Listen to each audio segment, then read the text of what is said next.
by Jesus' mighty sword, and they shield you with their wings. Keep you close to the Lord.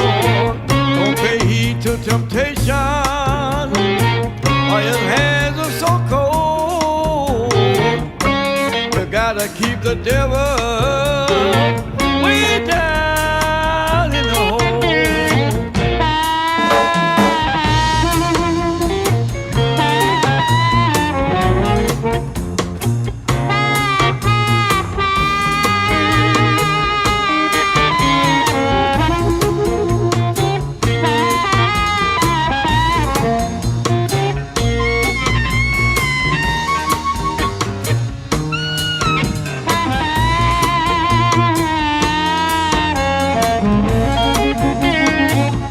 Way down in the hole,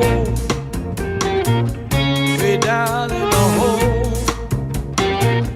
way down in the hole, way down in the hole. Ion Dependency with Garth and Natasha. Reality radio, at its best, where every life is a biography. Sundays at 10 a.m. and exclusively on I95.5 FM. Live on the Ion Dependency Facebook page and YouTube channel.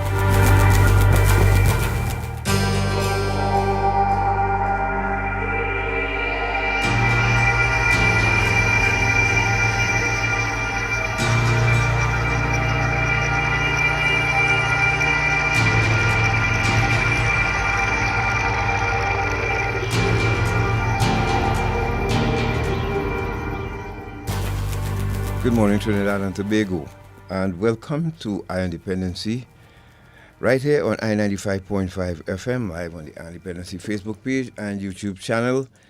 And we are happy to be here with you once again for another very important edition of this groundbreaking program. Morning, Natasha.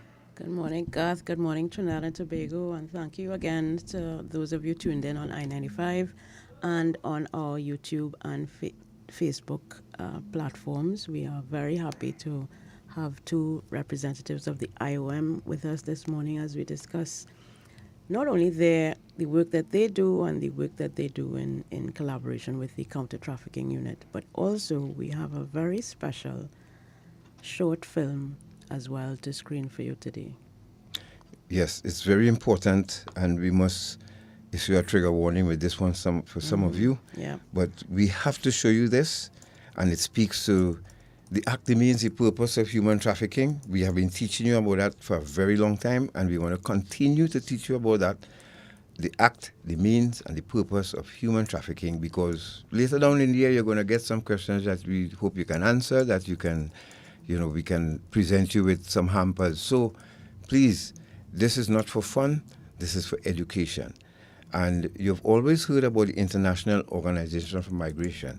And you've often, probably some of you wondered, well, what's their role really in Trinidad and Tobago? Well, you will hear that this morning because we have in studio with us the head of office, Ms. Jewel Ali, who has been at the helm of this organization here in Trinidad and Tobago for a very long time, has been doing very good work, and also Ms. Tinestia Haynes, who as well has been, battling and educating and trying their best to assist the counter-trafficking unit, Ministry of National Security and other agencies in fighting this modern-day slavery. Ladies, good morning to you and welcome. Good morning. Good morning. Thank you. Good morning and thank you. You're welcome. Most welcome to have you here. And before we will start by give you a chance to settle in, dear folks, and take this journey with us this morning, because as well, the 12,000, we first saw it at the IOM, and we insisted that we wanted you, our audience, to see it as well. Yeah. There are some things in it that will really tug at your heartstrings, and we have always heard about different types of people involved in child trafficking and sex trafficking and all of that. The highlight in this one was, for me, was that police officer who walked in there with his uniform. And when she said to him, when I saw your uniform, I thought you were here to save me. Jesus, that really mashed me up. But we'll get into that soon. Let's go to Miss Ali. Miss Ali, welcome once again. And tell us about the IOM, the role of the IOM. Good morning, Trinidad and Tobago, and thank you, Garth and Natasha, for having us. So the International Organization for Migration, or IOM, is really a United Nations agency. It was established just in the aftermath of World War II to really help with these persons displaced as a result of war, right? Today, the IOM has one of the largest UN global footprint in the world. We have over 520 offices worldwide in over 170 countries and over 30,000 persons employed. Whoa. To make it quite simple, the IOM assists governments and migrants with advice and support. You're about a staff party? We definitely should. Yes, and so our work, because migration is such a cross-cutting issue, the work that we can be involved in worldwide could span on anything, because as you know, migration affects health. Migration is also a national security issue. There are development aspects of migration and labor aspects of migration. There's also climate change, increasingly aspects of migration and mobility. So the work that we have is quite broad. In Trinidad and Tobago, IOM has existed, set up office here since 2006. And we have worked largely with the Ministry of National Security, but also with many other ministries and a variety of areas. Just to specify, we have worked, say, with the Immigration Division on setting up a forensic document examination lab in Piarco Airport, also training them significantly on fraudulent document examination, as well as setting up resource centers both in Trinidad and Tobago. Over the years, we have also reviewed key legislation such as the Immigration Act. We've worked with the Ministry of Labour in reviewing several of their legislations and also developing the labour migration policy. And we've done tons of capacity building on so many different migration-related issues and produced a lot of data, in a nutshell. Nice. Well, we would assume, because we are sort of, I don't want to say late to the party, but in terms of our Dependency's impact on drug trafficking and work towards stemming the tide of drug trafficking, which is, of course, inextricably linked to human trafficking. And now that we have this relationship with the CTU, we understand now the connection, and we're trying to make that link for our audience as well.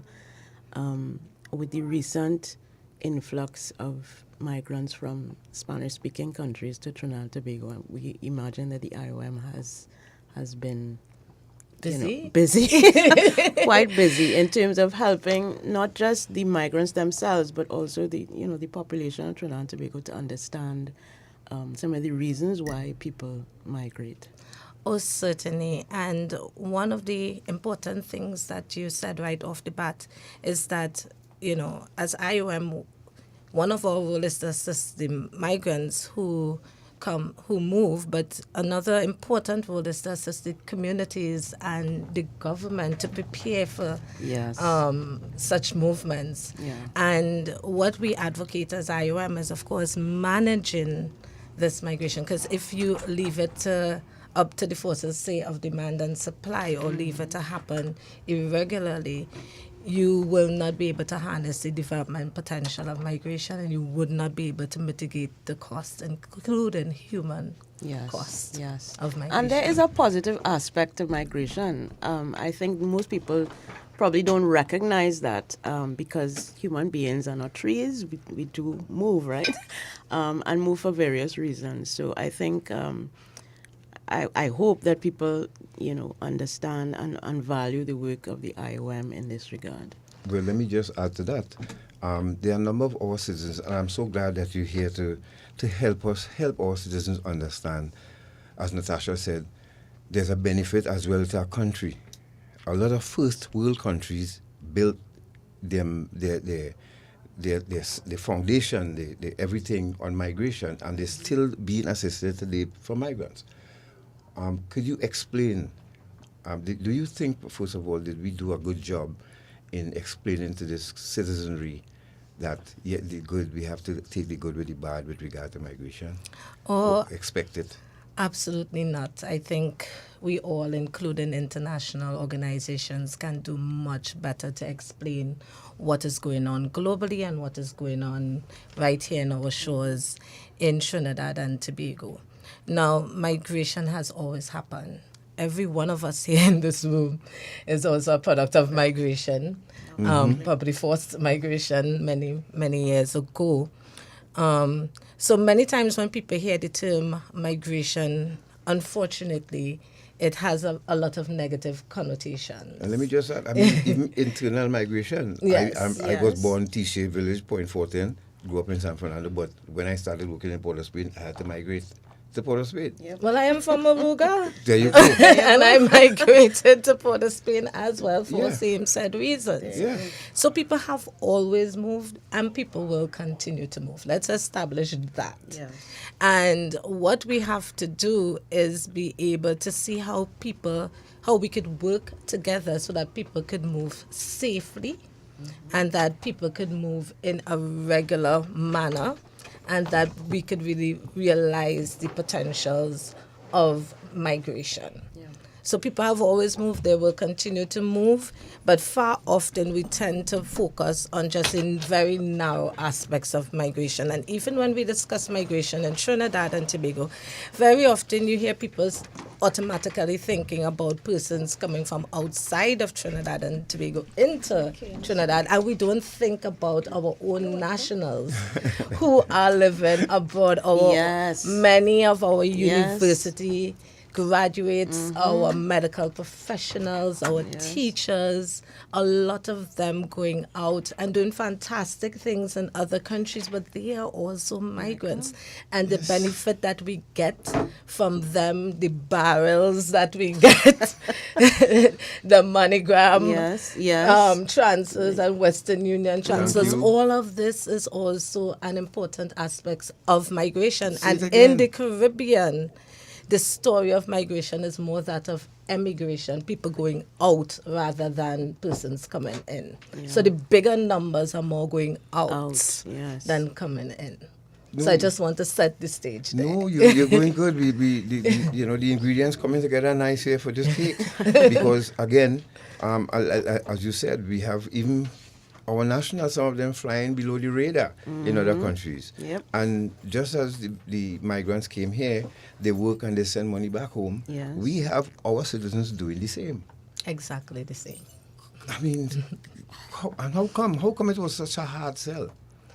I think, just generally, if you look globally, unfortunately, migration is just one of those issues that tends to be politicized because it's always easier to blame the outsider than to, look internally. Nobody likes self-reflection. That's like just a human nature. Nobody likes to look inward and see what they could change. They prefer to blame someone else. And definitely, if you look at the general narrative globally, you see that whenever there's elections, and there are unprecedented number of elections this year, the migration topic just gets thrown in there, and we only want to focus on the narrow aspects and the negative aspects, and nobody really wants to speak about the broader issue and the more comprehensive effects that migration could have on a country. Because when Mr. Young, as he was National Security Minister then, and the government of Trinidad and Tobago decided, look, we are going to do something to regularize the stay of the individuals. And still people couldn't understand, and government went further ahead to give them registration cards. That didn't stop people from taking advantage of them. But I would still like to commend them for doing that, because in doing so, we managed to save, there are migrants here who are doing thriving businesses, and that T-shirt that Natasha is wearing was done by a migrant. Yes. What's her name? Milna Enoch Cedeno. Cedeno. She was in this program with Alacelis de Olivero. So, and you're familiar with Alacelis. Yes. So, I mean, they contributing to our economy. Of course, and as you said, the registration process. I just want to touch on it a bit because IOM would have assisted the government in terms of providing our software and our database to facilitate that registration. And this is really commendable. And since then, many other countries in Central America has also taken that step to register. So I would like to congratulate the Ministry of National Security and the government of Trinidad and Tobago for taking that important step in terms of regularizing and allowing persons to remain and work legally in the country. Yes. And while I have this mic, I think from where I sit, far too often you get the negative aspects of a particular case and, say, a police officer. But from where I sit, I have seen so many professional, hardworking, dedicated public officers who are probably better humanitarian than us, dipping into their own pockets to assist persons who are detained or even within their care. Yes. Because, very often they are constrained by our legislation, some of them which can do with some improvement. We've made some changes as a country, but some of them could do with some updating. But I've seen them work really hard, really dedicated, and far too often I don't hear persons saying, as we see in other countries, thank you for your service. Yes. Thank you for your service. Well said. And more importantly, from where I sit, I want to thank a lot of the law enforcement for their humanity. I'm talking about from the gender-based violence unit, the community-oriented police, the Trinidad and Tobago Coast Guard, the immigration. We hear a lot of the bad stories, but very often a lot of the good work that so many of them do go unnoticed. Social media. Yes. Blame social media for that. But on that note, can we talk a little bit about the relationship that you have with one agency in particular, one that we are very closely aligned to as well, the counter-trafficking unit, and the link between counter-trafficking efforts and migration? Before we do that, if you're just joining us, you're listening to Dependency, and we have in studio with us here Head of Office of the International Organization for Migration, Ms. Jewel Ali, and Ms. Tinestia Haynes, Case Coordinator of the IOM. And Ms. Haynes is sitting here very quiet, but she's a very hard-working lady. I had the Quiet storm. had the opportunity to work with her when CCC did that for World Day Against Trafficking in Persons. She was up to 11 o'clock that night, the night before she was working. So you'll hear from her in a while, but they're here in studio. And yes, Ms. Ali, the long-standing relationship between the IOM and the counter-trafficking unit. Okay, just for me to zoom up a bit, before the counter-trafficking unit was even established, we worked very closely with the International Affairs Unit of the Ministry of National Security as well as the Immigration Division to develop that policy, that trafficking in persons policy. And that trafficking in persons policy then established the Act, which then established the counter-trafficking unit. And over the years, we have, as IOM, worked very closely with the counter-trafficking issues on all aspects of countering human trafficking. We have worked with them in terms of ensuring public awareness campaigns, one of them you just mentioned, which we did jointly with them earlier last year. And we also work jointly with them on capacity building sessions, training, whether it be master trainers or training of trainers, or whether it be training of several government and agencies as well as the civil society organizations working in the field of trafficking. And of course, another key area that we work on with them very closely is really providing that direct support to victims of trafficking. And I think I will allow my colleague to just step in and say a bit more, because this is what she works on a daily basis. Mercedes? Hi everyone, good morning. I'm happy to join the conversation. So as we're talking about our relationship with CTU, it has been ongoing for years, since the establishment of the unit, and we continue to work collaboratively with the organization. As Jewel stated just now, in terms of direct assistance for victims of trafficking, we work along in terms of trying to provide things like shelter or short-term accommodation. So we're in the process of trying to establish shelters. The CTU, they have identified some spaces that would be utilized for emergency placement, which is great. That's a really positive step because it's something that we have not developed since the Act. So moving forward, one of the things we're trying to do is have spaces available so when victims are identified, they have a safe space that they can stay if they choose to. Because as we know, when we're dealing with victims, one of the key things would be their consent. So they have to agree, they have to want the support.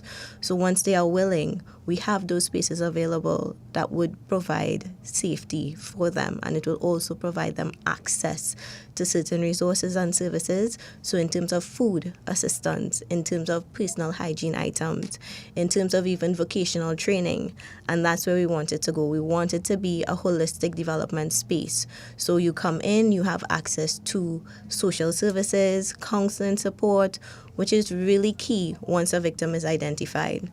As we know, being a victim of trafficking is a very traumatic experience, and it can have devastating effects on the individual, and those effects can be long-term if there is not sufficient intervention. So one of the key things apart from the shelter is that we make sure that we have the support services to go along with the accommodation to ensure the victim can recover successfully. Right, and of course that is what we will, when we screen the film later on this morning, you will see actually is part of the work that you're involved in, providing shelter for folks like that. And I cannot stress more on the fact that you all are in a field where you are seeing people, you are rescuing people who are violated. How does that affect you all mentally? Before we continue, tell us about that. Because we know the law enforcement officers see it all the time. We heard of the reaction of the law enforcement officers when they went into that house just recently and saw the decapitated child. Law enforcement officers as well, they experience it. But how does it affect your organization and you as well? Okay, I'll probably start because I'll let the mental health professional here get the majority of time. Just to say that, it's very difficult, and you really need to have persons who are trained in mental health and psychosocial support that interact, because once you hear these stories, some of these things are so gruesome, it could really affect you. And one of the things we try to ensure, even in terms of hiring, is ensuring that we have persons with that background, and all of our staff who has to interview persons have that training to be able to take in what and receive what they're having, but also not take those things home. So I would prefer that Tinestia explains the wide range of things that we do as an organization as it relates to those aspects of mental health and psychosocial support. So vicarious trauma is real. And it takes a while for you to get to the point where it doesn't affect you or you understand how to deal with it effectively. One of the key things we try to do, especially within IWM, is to ensure we have a proper support system for our protection staff, because we know that when it is they hear these stories, and even for the victims when it is they are identified, for them to relive the story. It's a transfer of emotions from the individual to even the person who's taking their information. So in order to manage those things, we have supervisors who are trained in counseling and mental health services. And once they complete their interviews, they have the opportunity to reach out to the supervisors, as well as once we review the cases, we will sit and go through with them, what their feelings would have been like while interviewing this individual, and if there's anything or any other support that they would need. Debriefing is key. And it's key for all agencies.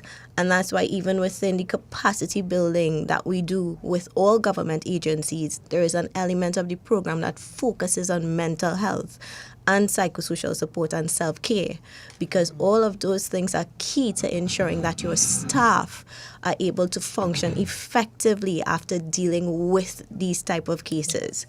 So you have to give them the tools. Apart from giving them the tools, we need to make sure that they have the right support and that the support is available. Now, we like to talk about available support, but is it really useful support? So in some organizations, you have, let's just say you have employee assistance programs, but the persons who are doing the employee assistance support, they actually work in the organization and they may have close relationships with supervisors, and that can also impact your staff's willingness to access those services. So it's important to determine, are these services even accessible? So is this the right type of support that your staff needs at this time, or do you have to consider an external provider that can give them that safety and that accountability? If it is, I go to them, that I know my information is confidential and they have my best interest at heart. So it's not just about the individual, it's also about the organization also putting things in place to ensure that the staff has the right support in IOM, apart from our actual internal staff, so like myself and our deputy, I guess, in terms of the coordination unit. We also have external parties or external providers. So there's an online service that staff can access mental health and psychosocial support from, which I've actually utilized and is pretty good. It is very confidential. You feel like you're being heard, and at the end of the day, this person doesn't know what I look like. They don't know my name. I don't even have to use my real name. Their main focus would be the issues. And if you want a more personal touch, we also have external and regional as well as international professionals that you can reach out to. So it gives us several different levels to access the support if needed.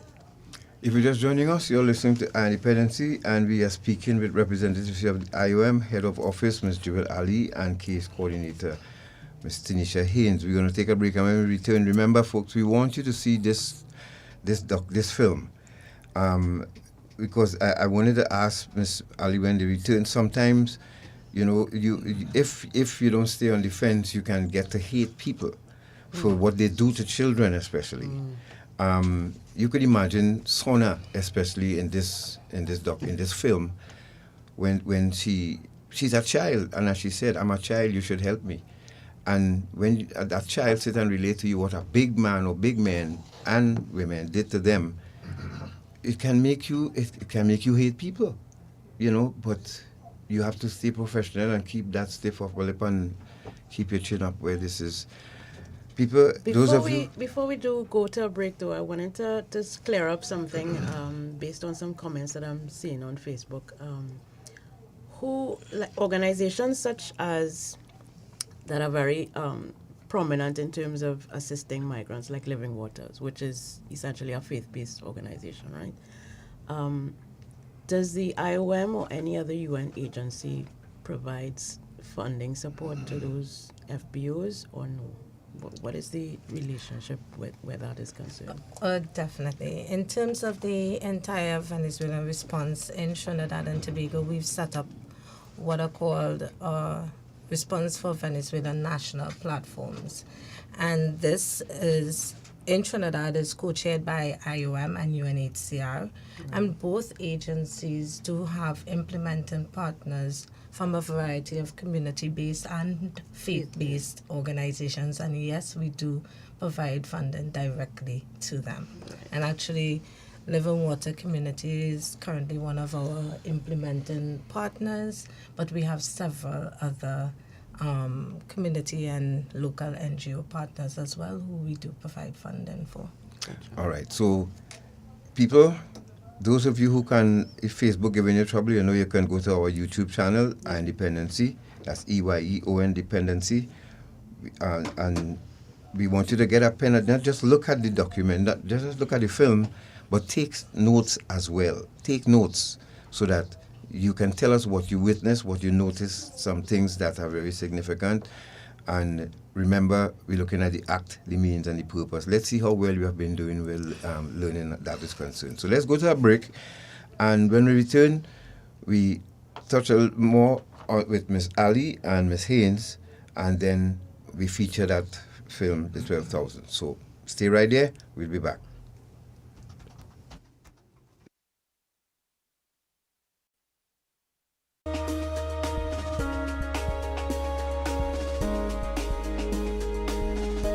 My advice for kids, for young people who are using these products: if you haven't started, please don't try, please don't start. There's a tremendous amount of curiosity about them, but we can't tell you if you're the kid who's going to become hooked after your first few puffs. For kids who've already started to use these products, it's a great idea to try to get yourself off of them. And there's many ways to do that. There's actually a new text-based program that's called This Is Quitting that is put out by the Truth Initiative, and that's a program that's available for free. It is a social media-based program. People can use it to try to help themselves get off of these products. If you are having difficulty getting off of them all by yourself, you can reach out to your physician, see if they can help you with nicotine replacement therapy, which may be of help for people who have serious addictions and are having trouble getting off of them.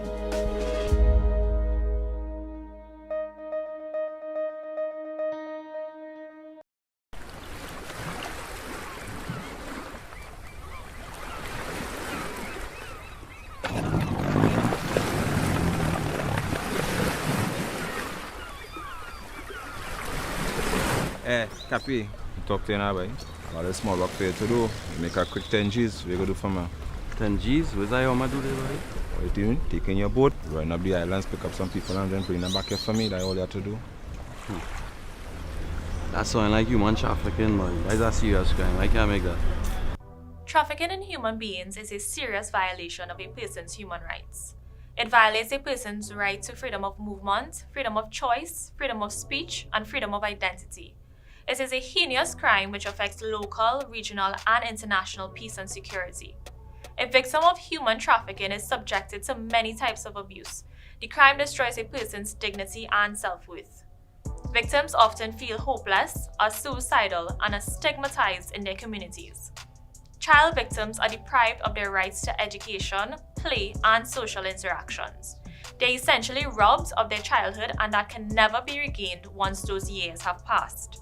If we do little or nothing to fight against human trafficking in our country, we can face economic sanctions from international agencies and partners. Our country will be losing money. Doing little or nothing to fight against human trafficking will tarnish our country's international image and, most of all, the value we place on human life.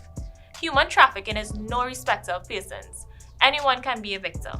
So let us all strive to safeguard human life and dignity in Trinidad and Tobago. We are the Counter-Trafficking Unit of the Ministry of National Security, Trinidad and Tobago, safeguarding human life. Ion Dependency with Garth and Natasha. Reality radio, at its best, where every life is a biography. Sundays at 10 a.m. and exclusively on 95.5 FM. And streamed live on the Ion Dependency Facebook page and YouTube channel.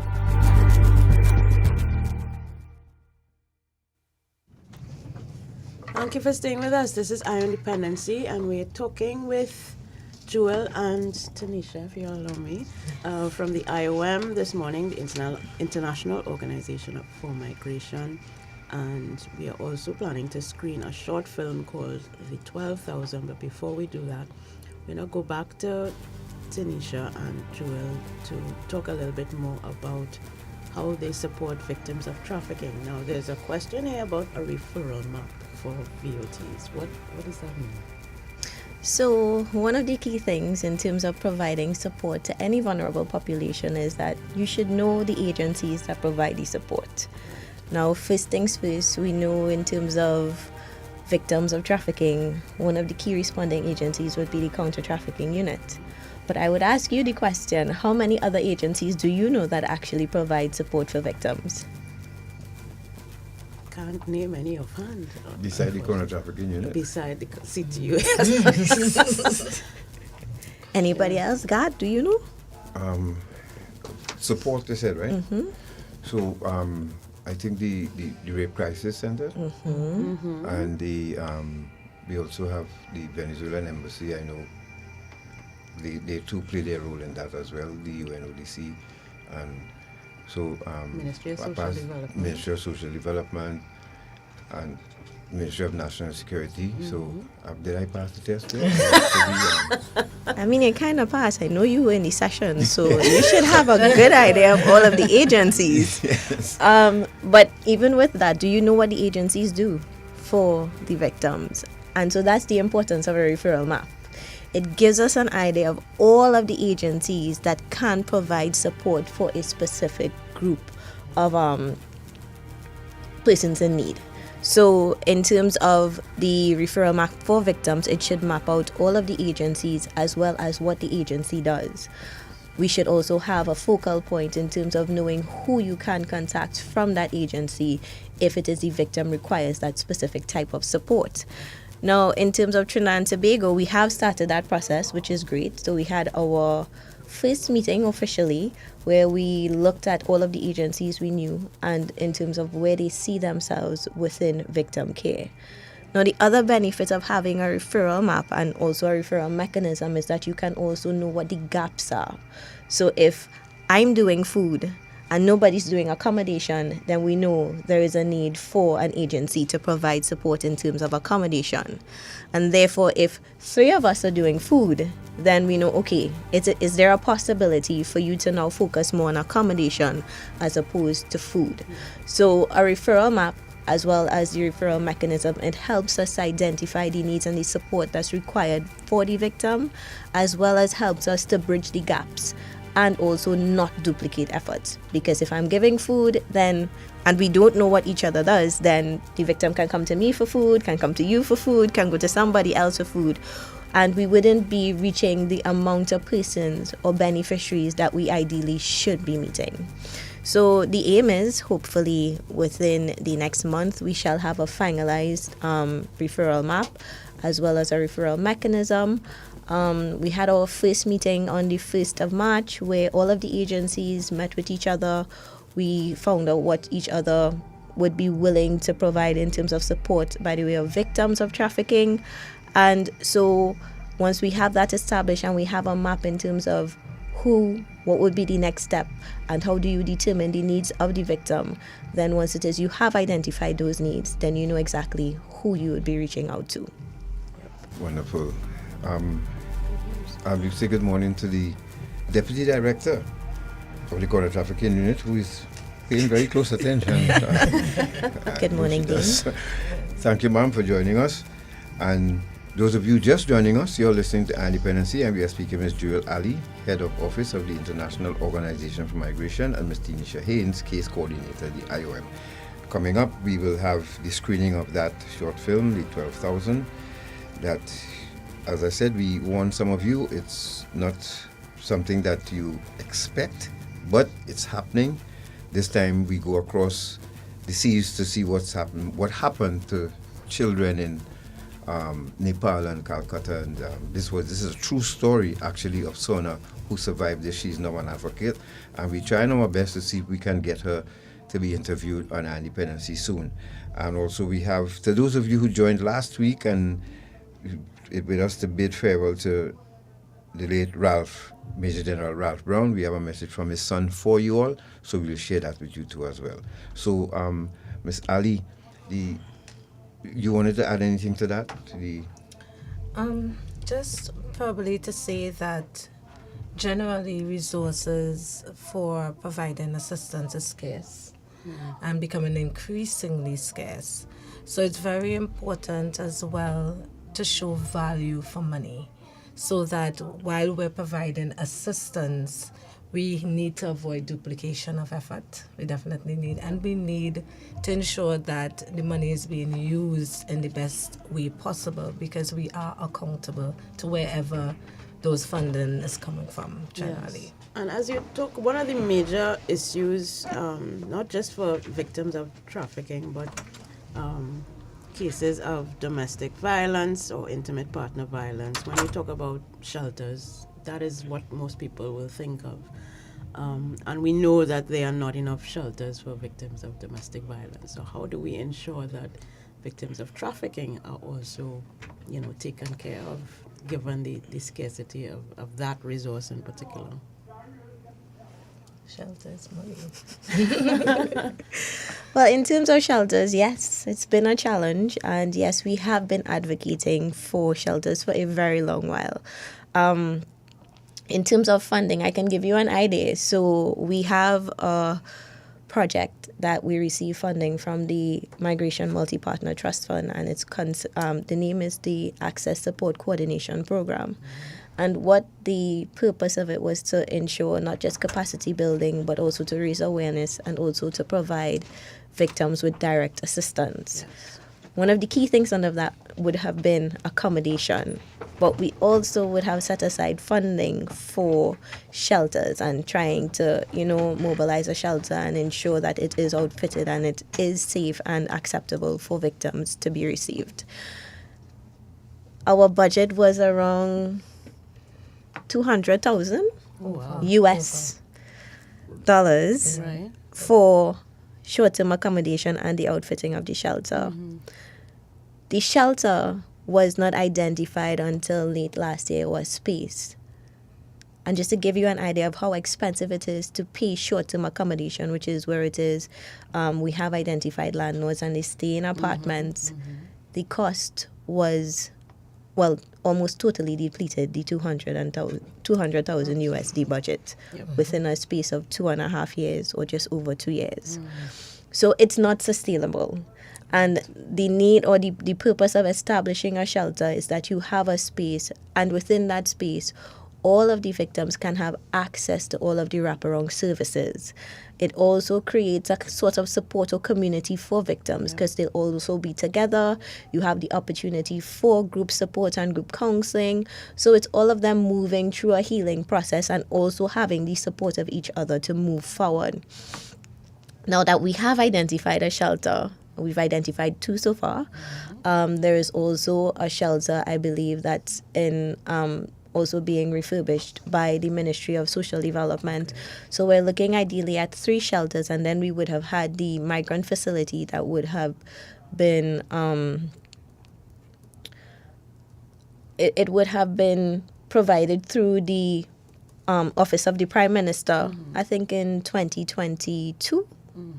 And that was specifically for minor victims of trafficking girls, right? So we've seen some progress in terms of the shelters, and now we have these in place. Then we can have some additional funding on the side if required for those who may not be suited for the type of shelter accommodation and would require that individual rental assistance type accommodation.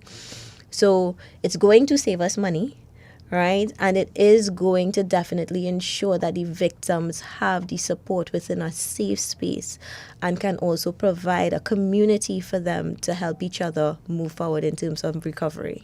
Very important. And I want to just bring up this point quickly about shelter as opposed to detention, because I think people often conflate the two because they're not sure of either the immigration status or the status of the individual and whether they belong in a shelter or whether they belong in a detention center. Does the IOM play any role in terms of the legal process for some migrants who may run afoul of the law and be required to be detained? How does that work? The work of IOM is very complicated in those type of situations. Generally, we don't get involved at all in any type of process for forced removal of persons from one country to another. Right. However, we do understand that very often in societies there's need for even detention and even forceful return. What is possible for IOM to get involved is once persons are, say for instance, returned to their home country, even if they were deported per se, we can get involved on the integration side of it, Right.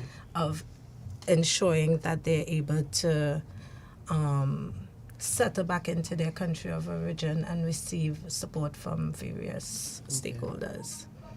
But we don't at all get involved in the process of forceful removal. Understood. Just to add to that, in terms of, well, for victims, definitely, even the Trafficking in Persons Act clearly states that victims should not be held in detention, right? So where a victim is concerned, there are specific things that should be in place and specific accommodation. It should be safe, it should be comfortable, and they should have access to support and resources to help with their recovery. That is the responsibility of the state. Right? Once a victim is identified, they should have access to those support services. In terms of IOM, one of the things we also advocate for would also be alternatives to detention. Because in some instances, we know that some of the migrants are vulnerable and they are fleeing from some sort of persecution, right? And they're looking for a safe space. So we try to work along with governments to give them other alternatives and to also try to have that humanitarian approach, which doesn't just result in for persons being detained, but also to consider other options, you know, whether it is they have access to medical services, at least counseling, because that journey from, especially if it's a smuggled migrant, that journey can be very treacherous. A lot of them experience violence, abuse, exploitation, just in their short journey from maybe even Venezuela to Trinidad. And these are things we have to take into consideration because they would require immediate support. So once that is given, then a country can also, it's important to have that humanitarian approach, because if it happens to one of our citizens, we wouldn't want them to just be detained. We'd want to make sure that they have access to support services and somebody talks them through, these are your rights. This is actually a legitimate way for you to enter Trinidad and Tobago in the future if you'd like to return, right? And you give them that information, even if it means that they have to return home. Yeah. If you're just joining us, you're listening to Dependency. So we go to a break, and when we return, we're going to screen this film. I'm tempted to tell you get popcorn, but this is not a popcorn film. It will really gross you out at some point. Requires your full attention. Get tissue. Yeah, and but Tissue, again, yes, as we do here, get your tissues. Get your tissue. Natasha, there's a statement from Gloria Best. I want you to read that because I have a question right after that, just before we go to the break. Seriously? Yeah. No, she was saying that there were people who are screaming from the mountaintops or shouting from the rooftops about the treatment that some migrants get here, receive here from people. Now, okay, let me just add this, right? Just as I was saying in the news clip that will come up at 12, there are people supplying drugs to our children. We have children ending up in hospital overdosing on ecstasy, molly, you name it, right? And vape pens. But what about, when are we going to do something about the people who frequent these places and take advantage of it? Like, putting up a Facebook page and say, well, last week the police raided and these are the people. I mean, I know it's not as simple as that, but we have people facilitating this. Yes. We have people who own nightclubs, who own places of ill repute, facilitating this. Yes. They will take a 15-year-old. In the film, The 12,000, you will see even two grandmothers took part in selling this child, this baby. When are we going to do something about that? I'm looking forward to that day. Honestly, you all don't have to answer that. Right? But it's I probably want to say just a few things now. We have to get back to reality of what actually happened. So there are all the things that probably should happen. Yeah. And that's wonderful, and we have to advocate for things that should happen. But then we have to be very real of what actually happens. And even in the case of victims of trafficking, despite how many capacity building sessions and conversations that you have and advocacy and all of that, there are times when persons who are vulnerable end up being detained. And it doesn't just happen here, it happens everywhere in the world, really. Yeah. So it's not going to be 100% proof.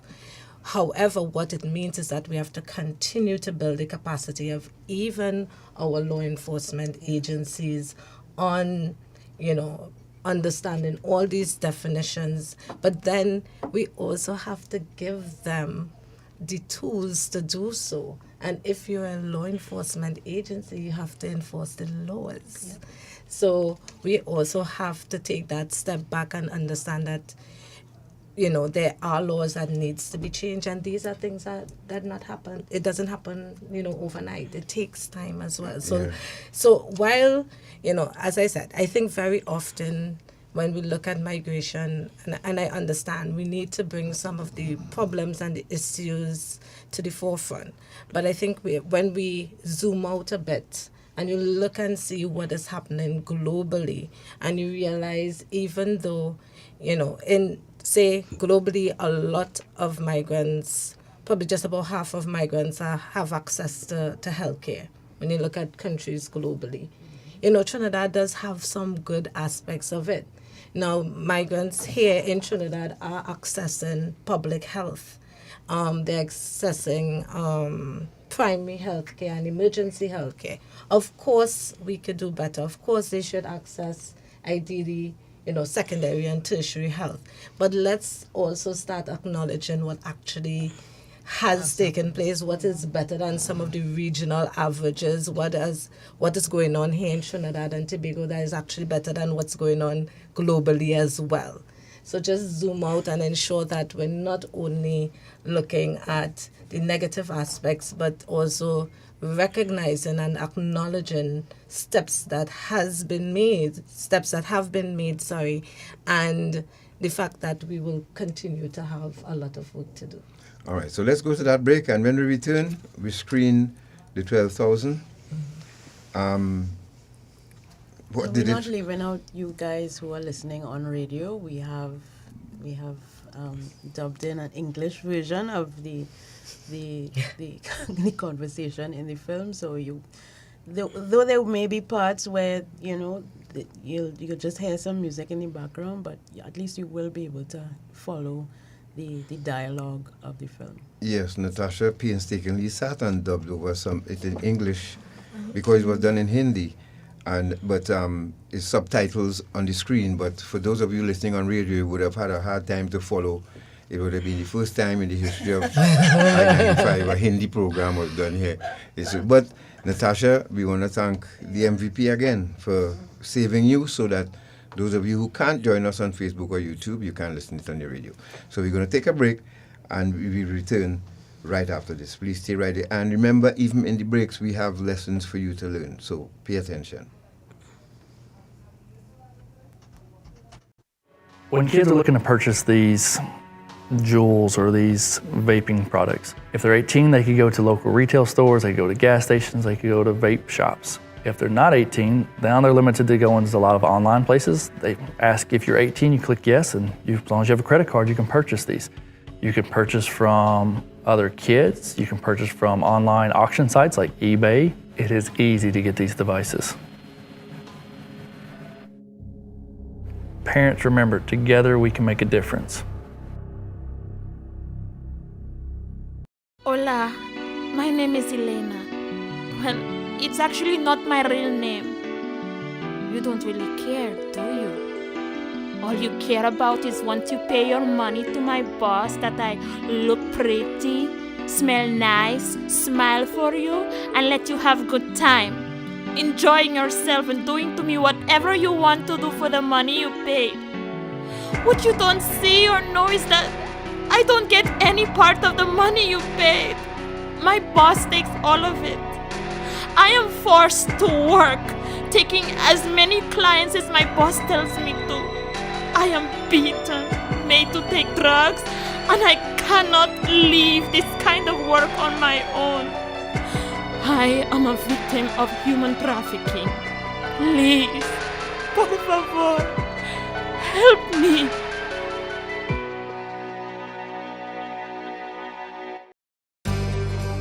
Ion Dependency with Garth and Natasha.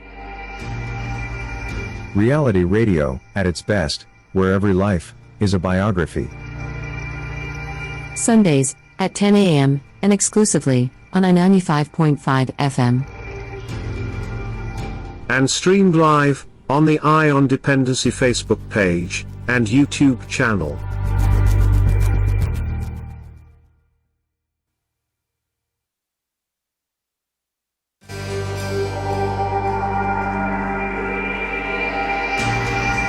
Staying with us. Staying with us. And so we're going to screen this film now, the 12,000.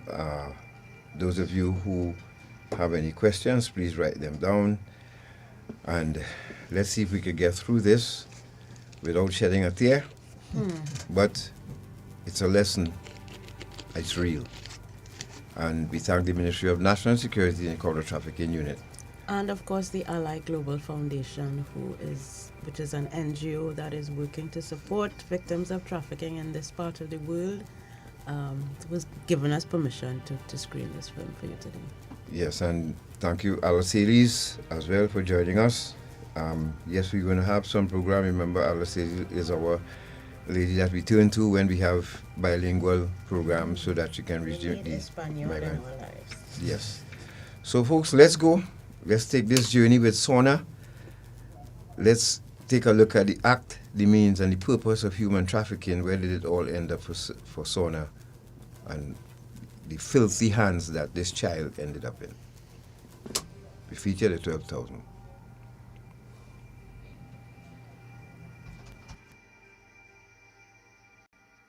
Hi, I'm Randy, the producer of the 12,000. And I'm Eric, the writer and director of the film. The film you're about to watch is the true story of our dear friend Sona. And though it deals with a very heavy topic and may be triggering for some audiences, we've done our best to tell her story in a way that is as dignifying and respectful as possible and make it accessible to all ages. At 24 years old, 9 years after she was rescued from being trafficked, Sona approached us and asked if she could share her story. If her story could prevent other children from being trafficked, then she wanted it to be told. Now, because of her bravery, her story has reached hundreds of thousands of people around the world to raise awareness and help prevent human trafficking.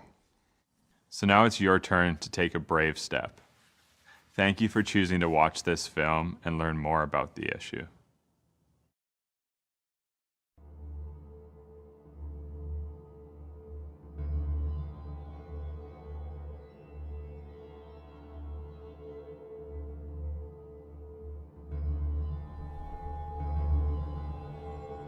Ally Global Foundation presents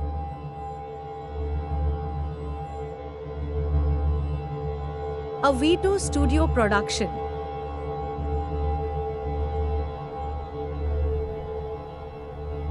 A film by Eric Davis and Randy Watson.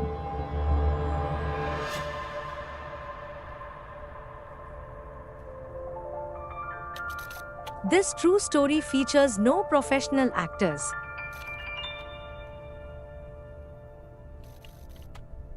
Only Nepalese nationals. All of whom have been affected by sex trafficking.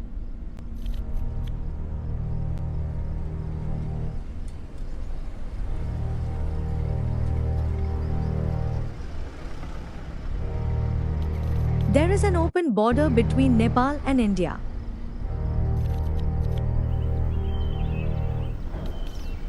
This makes it easy to smuggle children out of Nepal, where an estimated 12,000 children are trafficked.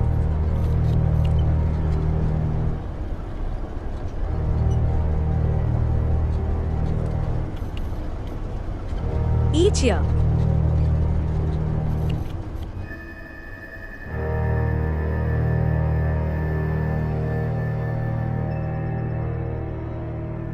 The 12,000.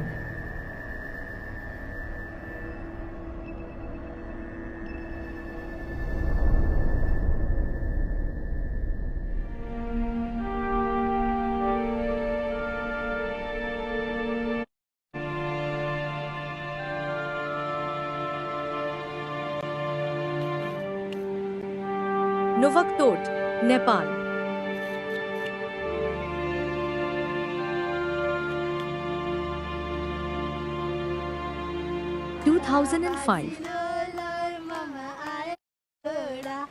It's your turn. Ask me anything you want. If you were a teacher, what would you teach? How would we be teachers? We never went to school. I want to be a dance teacher. Let's dance. Dance teacher? You should teach people how to cook. Then we'd have something to eat. You can be a dance teacher. Let's dance. Look around. We are from a small village. We can't be anything because there's nothing here. Then let's go to the city with the big buildings. Who do you think you are? You're living in a dream world. It's getting late. I have to go home. Have fun by yourself. I have to go home too.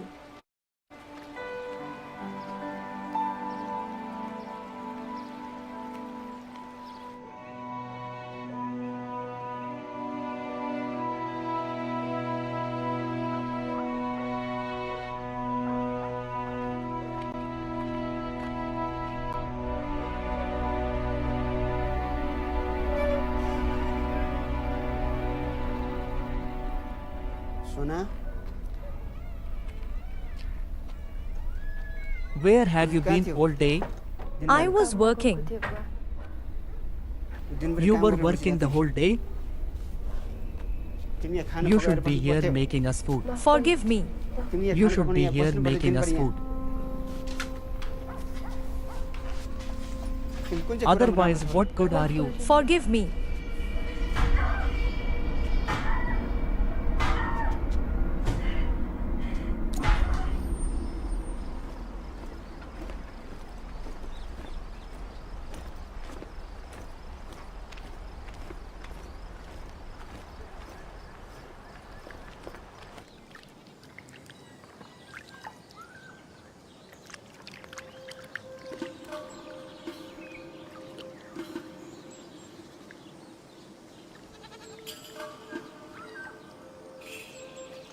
We're following the story of Sona. Well, she was just beaten by her father. By the way, she's a child, but it speaks to what happens in the around that time. And those of you having problem with Facebook, remember you can join us on YouTube and Eye on Dependency YouTube channel.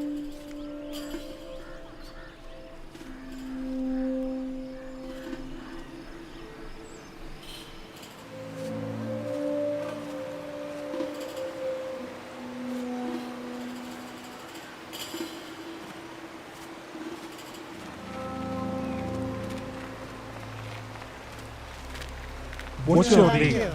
Where are you going? Home. He is my friend. How are you? Fine. Amit, this is Sona. Sona, is that you? You are all grown up. Do you remember me? It's me, Amit. We were friends when we were little. We used to play marbles. We were friends. If you say so. I used to win every time. Let's go to my house to eat. My mother makes great food. Yeah, it's really great food.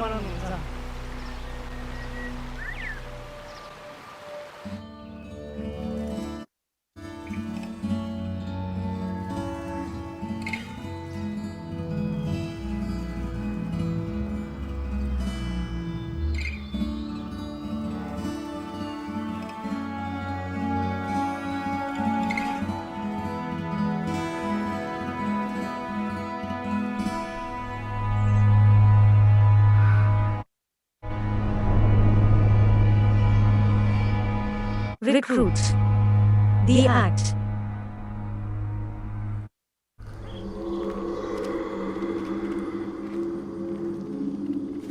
Sona, how is your father? I haven't seen him in so long. He's fine, but he works a lot. What about your mother? She died when I was 6.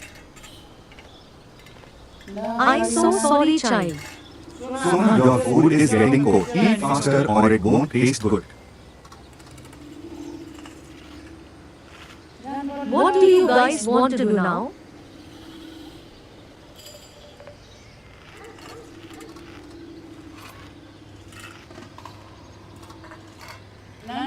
Have you ever been to Kolkata before? Do you want to go with us? Sona, do you want to go? Kolkata.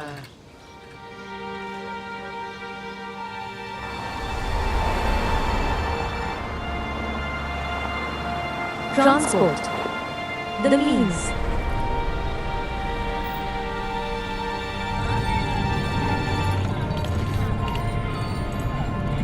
Referral, India.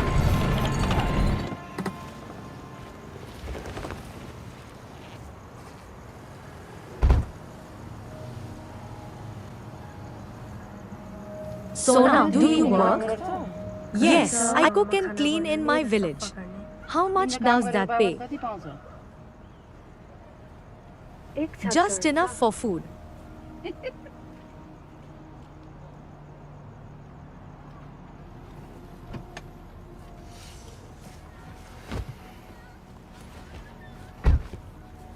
Mother, here are your cigarettes. Sona, take this. It's for you.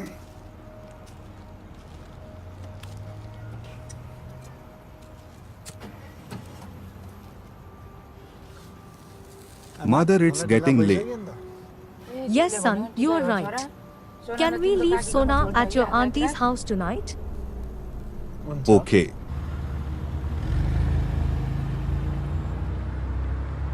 Hello, this is Sona. You are so beautiful, such silky hair. How old are you? I'm 13 years old. Please sit. Want something to drink? Sure.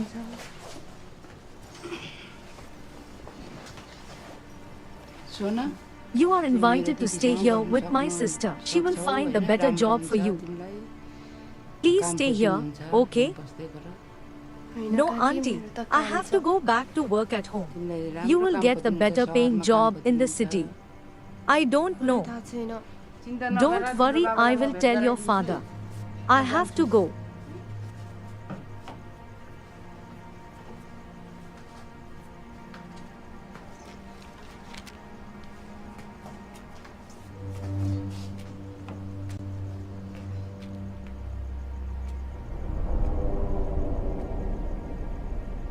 Transfer.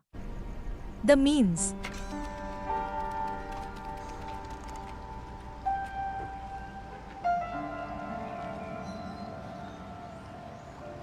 No, it needs to lie like this. Have you helped other people get to Kolkata? Yes, Will we go there tomorrow?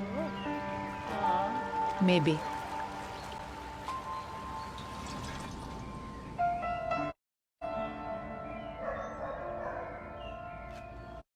You've been working so much and helped me so much. But you need to start waking up earlier. If I didn't work so much, I would wake up earlier.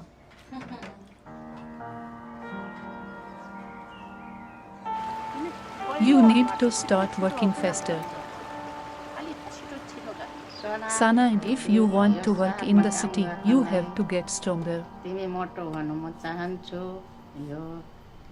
So take this pill 4 times every day.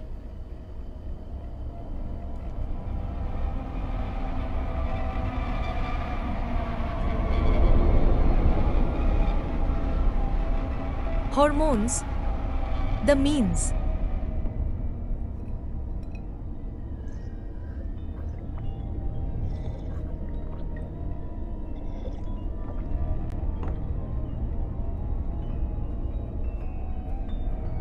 happened. Sona was just sold for sex trafficking. She's 13 years old, and the lady she was sold to now feeding her hormone pills.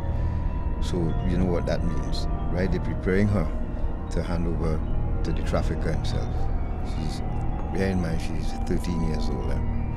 And it's so sad to know that women indulge themselves in this too. You know, without batting an eyelid, money was exchanged right behind the child's back. She was passed on from one person to the next. Right now, she's being fed hormone pills to prepare her to be handed over to the trafficker. If you're listening to Dependency, if you're just joining us, we have in studio with us Ms. Jewel Ali, head of the IOM, and Ms. Tinestia Haynes, the case coordinator.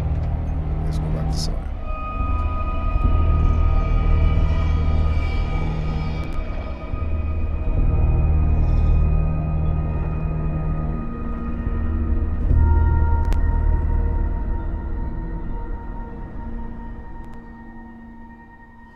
Hello.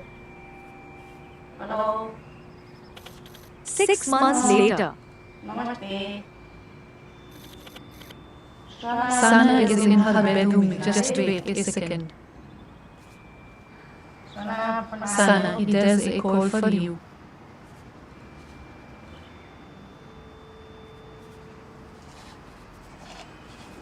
Hello, Auntie.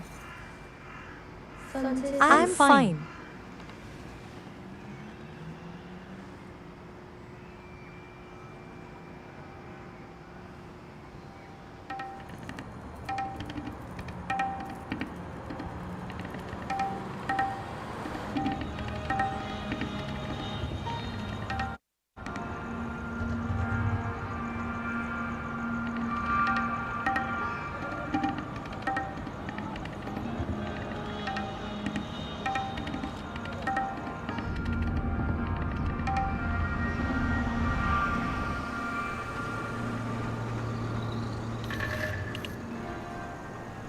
Kolkata, India.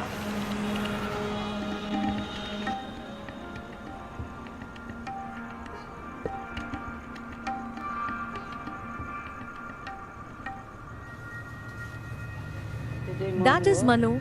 He's the boss. He speaks Nepali. From now on, call him uncle, okay?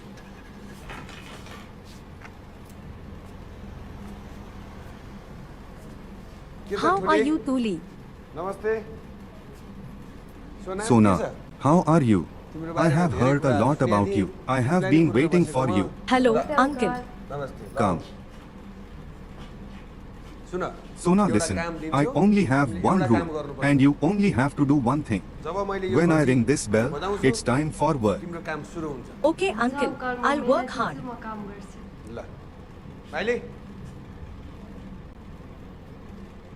Show Sona to her room.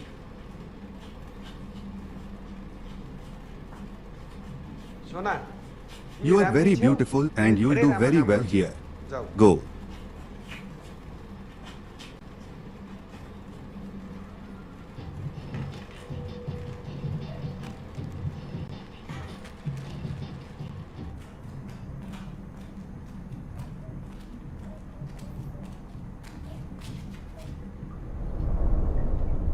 Capture. The purpose.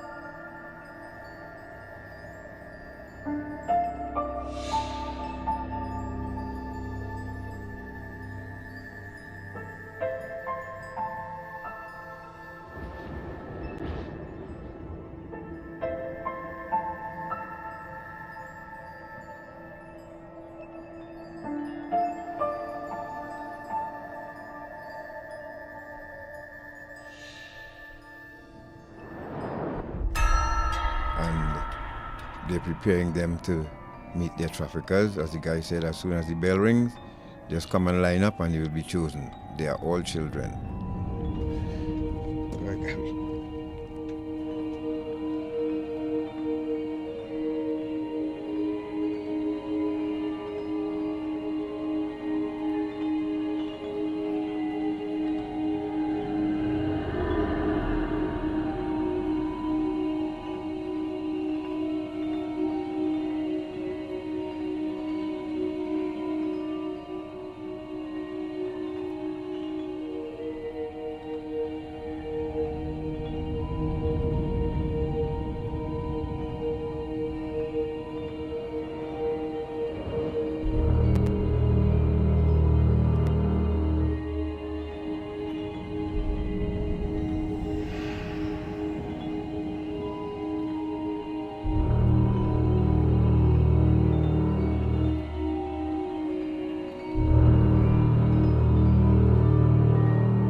Take off your clothes.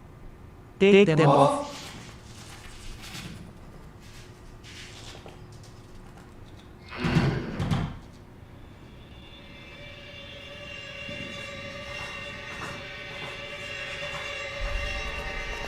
Forgive me, brother.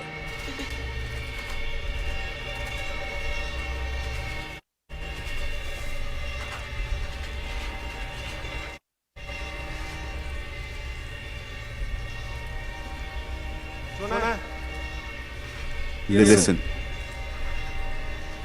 You have two choices.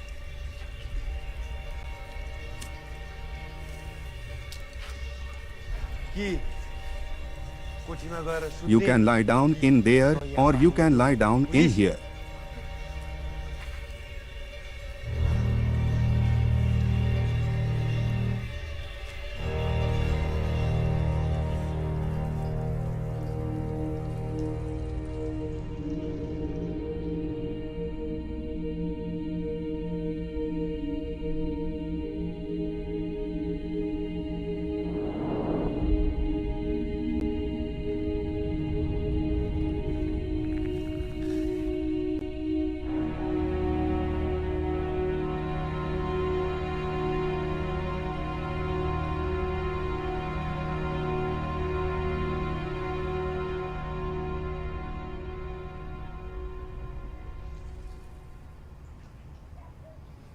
Hey!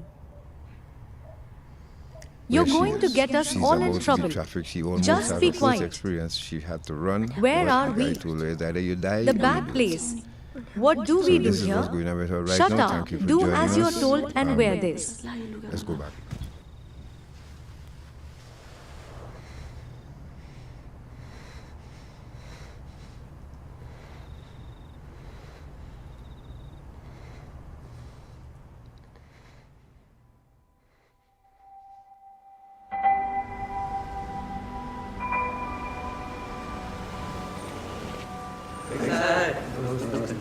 Sit down. Sit down. Is everything all right here? Business is good. What room should I check? Door number 2.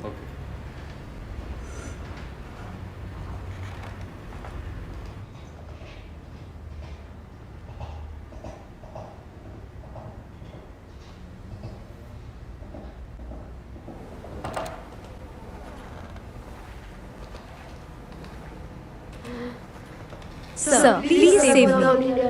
I'm trapped in here. Don't be sad. Sir, I'm from Nepal. Please save me, please. I'm not here to save you.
What's the significance of this person and the benefit? That is what I noticed.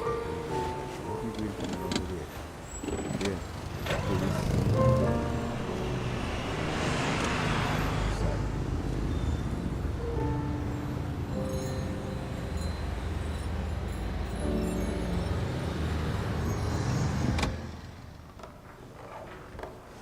Hello, kids. Go sit down. How was your day? Good. Why are you late?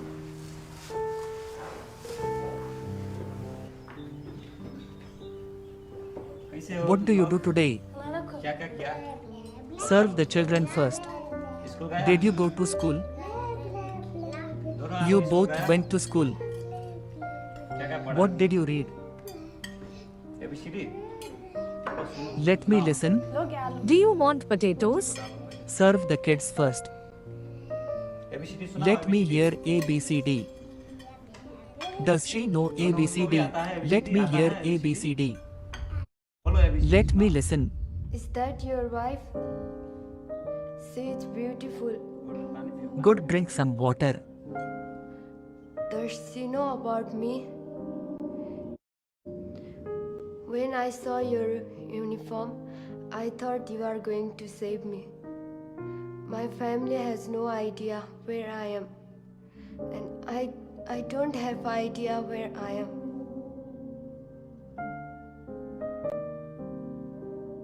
You have stolen something from me. You have broke my heart.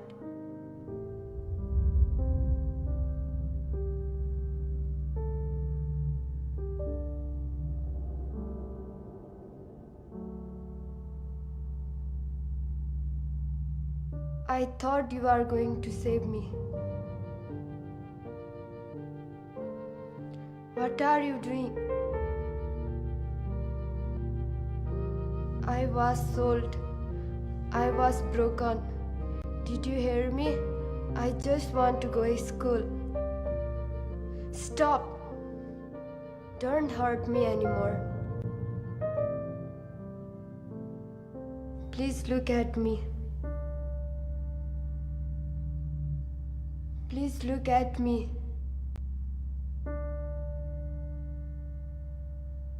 Please look at me.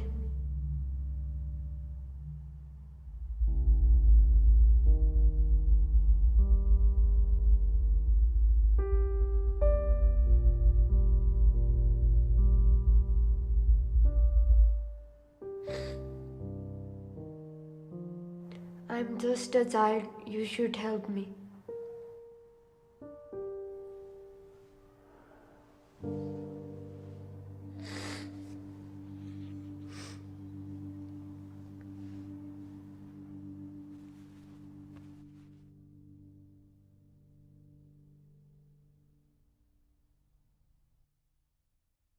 Three years later, after being raped up to 30 times a day, Sona was rescued and brought to one of Ally Global Foundation's safe homes.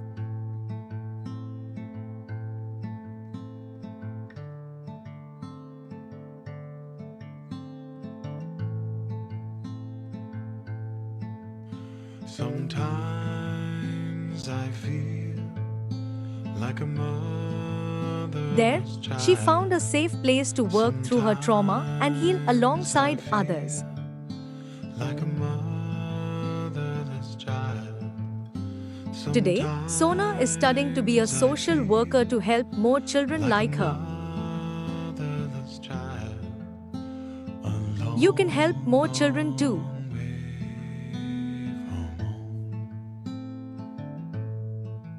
Join a community of givers who are unshakable in their desire to make a difference.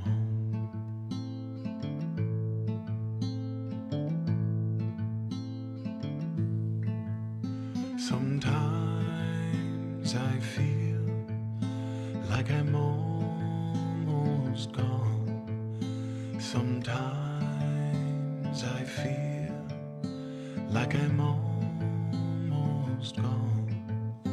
Sometimes I feel like I'm almost gone. Way up in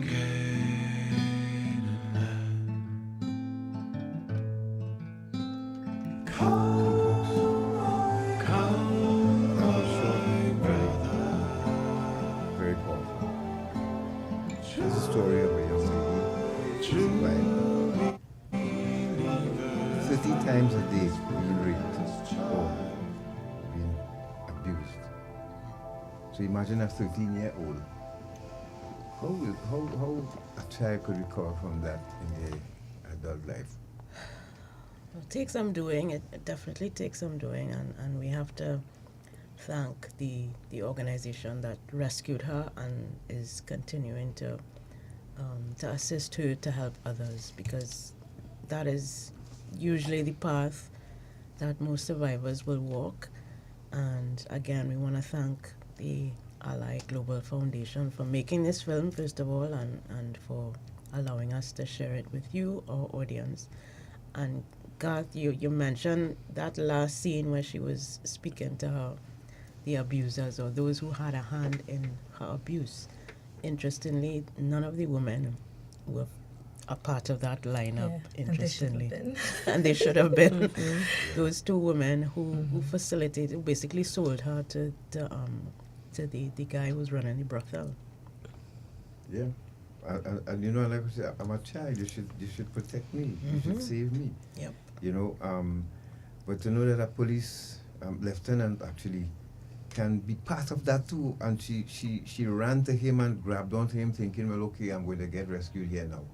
Not knowing, he said, no, I didn't come to rescue you. You know, I come to abuse you too. That I could imagine the letdown. Yep. How she feels now. You know, like And I said, we really. It's really, I think a message is being sent there as well about the complicity of law enforcement in this crime. And it's not a foreign thing to us here in Trinidad and Tobago, because as we would have heard from Sarah, who's the survivor whose matter led to the first trafficking conviction in Trinidad and Tobago, she also reported that she was violated by police officers. Ms. Ali, let's hear your thoughts, and well, what can you say to our listeners? Those of you who viewed it, you can keep sending your comments, and we're going to open the lines in a bit. But Ms. Ali, tell us what more can you add to this? Child trafficking continues to be one of the most heinous crime worldwide. And one of the key things in the definition of child trafficking, I know you all have been to the sessions led by Tanisha and other colleagues, but it requires two main elements for a legal case to be made out. So it requires, for instance, the recruiting of a child for the purpose of exploitation. And we saw that with the auntie figure. Yes. It requires the transportation of a child for the purpose of exploitation, or it requires the harboring, and we had that in the case of the uncle, harboring of the child for the purpose of exploitation. And of course you have, the exploitation of prostitution, the sexual exploitation really of the child. So what I wanted to say really is that all those persons involved are part of the human trafficking ring, not just the person who sexually exploited her. Right. Of course, when it comes to the law and proving a matter in court, it might be more difficult to show that the person who recruited her, for instance, the auntie, that she knew exactly what the child was going to do. But for the purposes, all of them are actually part of the trafficking ring and part of the problem, and therefore we need to address all aspects of it. And very often, what you find in trafficking cases, whether it be child trafficking or adult trafficking, is that persons are always primarily recruited by people that they know. So you're unlikely to trust a stranger in the very first instance. It's someone who went to school with you, your family, even your parents. And this is just one of the very unfortunate thing about trafficking. So definitely understanding the elements of child trafficking and the fact that you don't need the means such as deception and all of that for a legal case to be made out. And another thing I wanted to touch on is just, I know we're looking at a case in Nepal. And very often when we speak about trafficking in persons in this country, I think everyone is always looking externally when trafficking can be happening right here and happens right here. Absolutely. But who is looking for it, right? And do we understand that once someone has recruited some a child, a person under the age of 18, for the purpose of any type of exploitation, that is actually trafficking in persons. And I'm sure the public could come up with so many examples of situations which may resemble child trafficking in Trinidad and Tobago. Absolutely. Yeah, indeed. To that family who knows your child going to school still, but the taxi driver like your child. Exactly. And you're turning a blind eye knowing that the child bringing home money, because the taxi driver having his way with your child, you are trafficking your child too. Exactly. And we need to hold our own nationals in Trinidad and Tobago accountable, and they need to be punished to the full extent of the law. Yes, I agree. Ms. Haynes? Yep. Yeah, just to add to what Jewel was saying, but I mean, child trafficking is something that is very prominent in Trinidad and Tobago.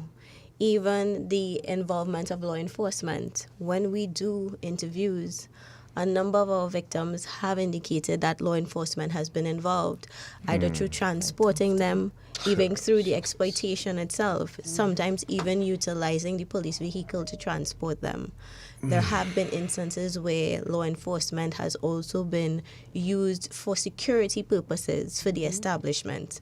So there is this fear of law enforcement and them being involved in their case. So sometimes when they come to the agencies, they say very clearly, I don't want the police involved, because there is a fear that the person who may have been involved in their situation may actually be a part of their case in terms of the prosecution. So these are things we have to be mindful of. Child trafficking continues to be on the rise, right? In our trainings that we had last year into this year, one of the things that CTU pointed out was there was this increased desire or this increased need for victims who were young, but also who were pregnant. And this is young underage girls who were pregnant as well. What? So these are some of the things, yes. So remember, it's... Yes. No, hold on. That's a fetish too? Yeah, yes, definitely. It is. So supply and demand. Underage girls who are pregnant. Correct. Are sought after as well? They are. So that would have been one of the things that City would have shared in the trainings. What were you saying? Would be one of the areas or the demand of the persons who are interested in sexual exploitation. Mrs. Yes, no, hold on.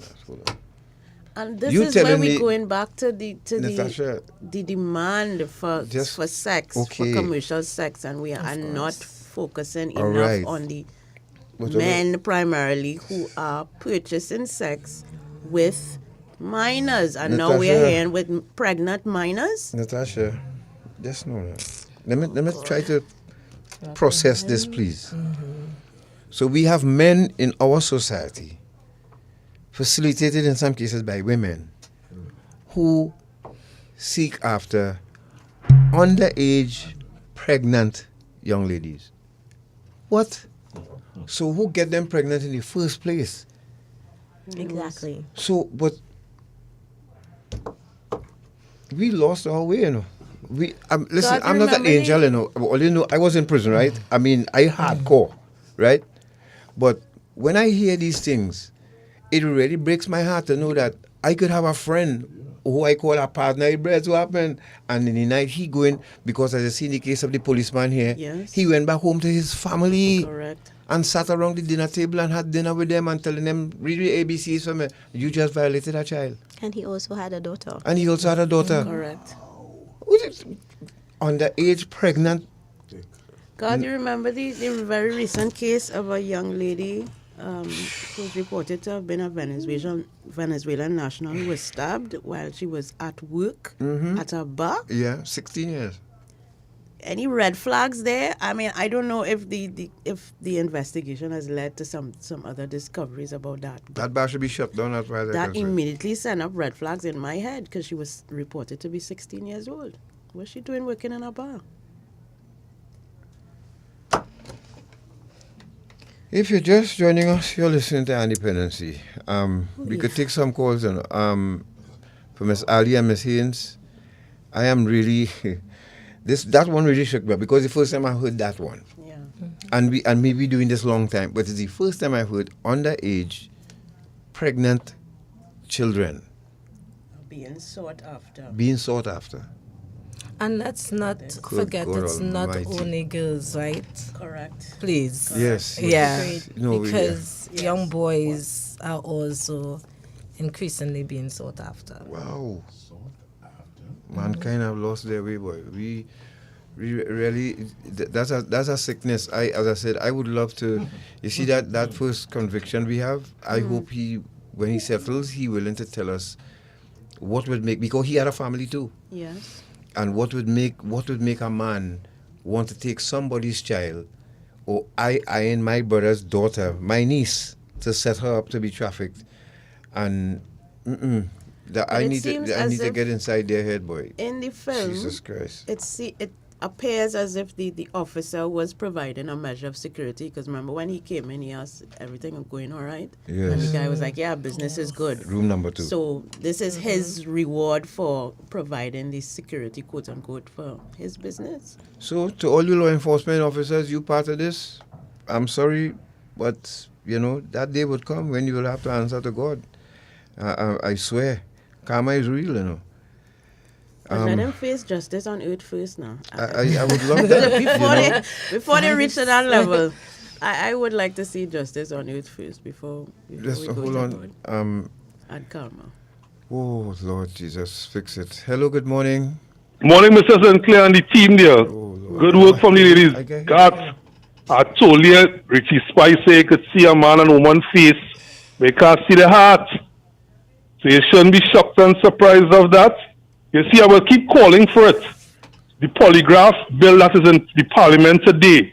Just hearing from the young ladies there, there's people in this country who want authority and rank over people to buff and push around, right, and adjudicate over them, the civilians, but they don't want to be assessed at a higher level. So they could vex if they want, by I calling for this. All the law enforcement in this country should be assessed at a higher level, and we had to start somewhere with a lie detector test and a polygraph test. So they can vex if they want. You understand? With responsibility comes, with authority comes responsibility. And if you want to be held at a higher level and you want people to respect you and you want to be a cut above the rest, you shouldn't be running from a polygraph test and asking the opposition when all they done fight just to agree to get the bill passed. Thanks, Garth and Natasha. All right, before we take the next call, Gary, you take it already? No. All right. Shortman, go to video C for me, please, because this is what they're doing to our children too, and I want to warn you all. Children ended up this week in hospital with overdose of ecstasy. What were they doing to our children? Shortman, let's run that quickly. Let's run it quickly for video C. And thank you for joining us. You're listening to Dependency. Ladies, Natasha and I have been doing this program 22 years. There is a sense of tremendous euphoria. Let's go to this. Increased energy. You feel great. And it's actually the surge in extreme serotonin. Serotonin is one of those so-called love neurotransmitters. Your sense of warmth or the human interaction is impacted in a certain way. So you're more likely to engage in behaviors that you wouldn't otherwise do. Your executive functioning gets compromised. One of the things that can happen if you're taking it over and over again is a state of hyperthermia. So hypothermia means your temperature is low, and hyperthermia means your temperature is very high. And when that happens, you can have kidney, renal, and cardiac failure. One will feel the effects for 3 to 6 hours, and it will last in your system less than a day. I hate to say this, but it's not really addiction. You're using it once every 4 or 5 weeks. You're using it more as a recreational drug rather than as an addiction. So in those people, you may have the short-term effects, but probably not any long-term consequences that you're going to see.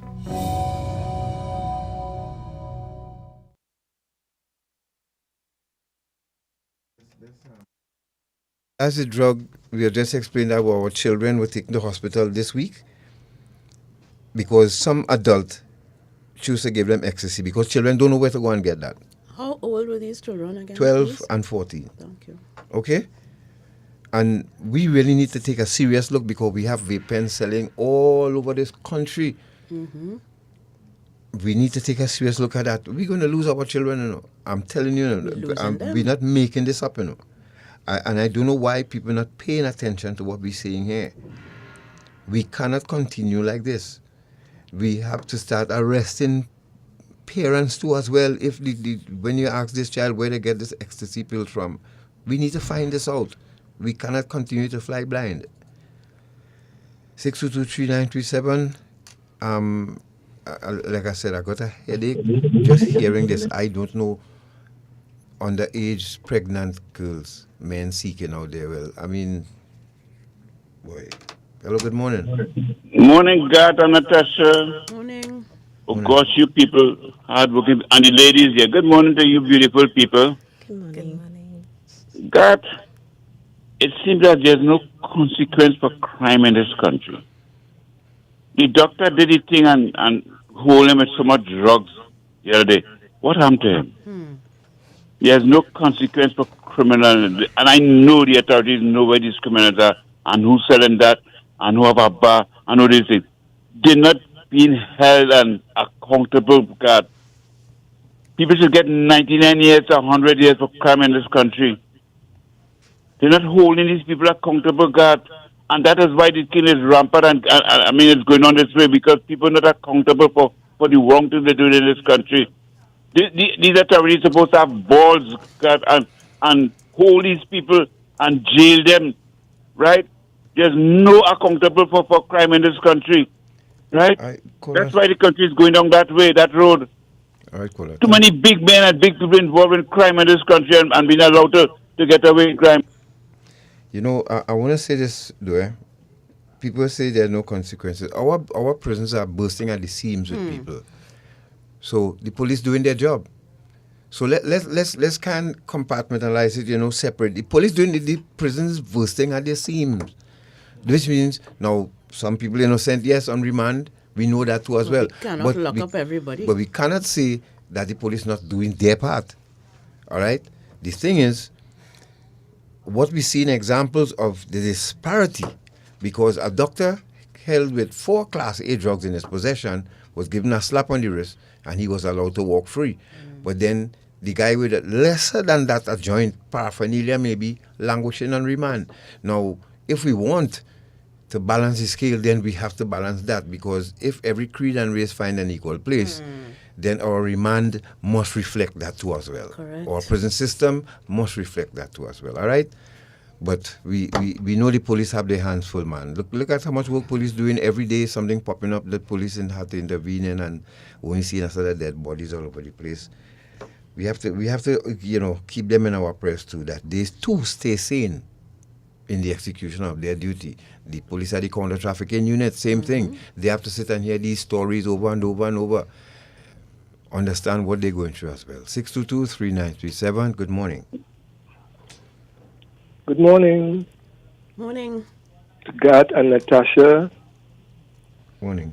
Calling from Ivory Spring System. What I would say first, eat properly, exercise, jealous no one, and make a stranger laugh. Right. Now, God, I have been always calling on radio stations. And the problem in the country is the lawyers of this country, where it is today, that's one. And two, the judiciary, well, I wouldn't say they're mocking pretenders, but I mean, it's in a mess. All right. All right. Let's stay focused, right? We have guests in studio. They just said a mouthful, and we focusing this morning the collaboration with IOM. We just showed you a film, and we have Miss Ali and Miss Haynes in office. Any questions for them, or you learned anything from the film, or what they just said? Let's focus. Let's stay focused. All right. Hello. Good morning. Good morning. Morning.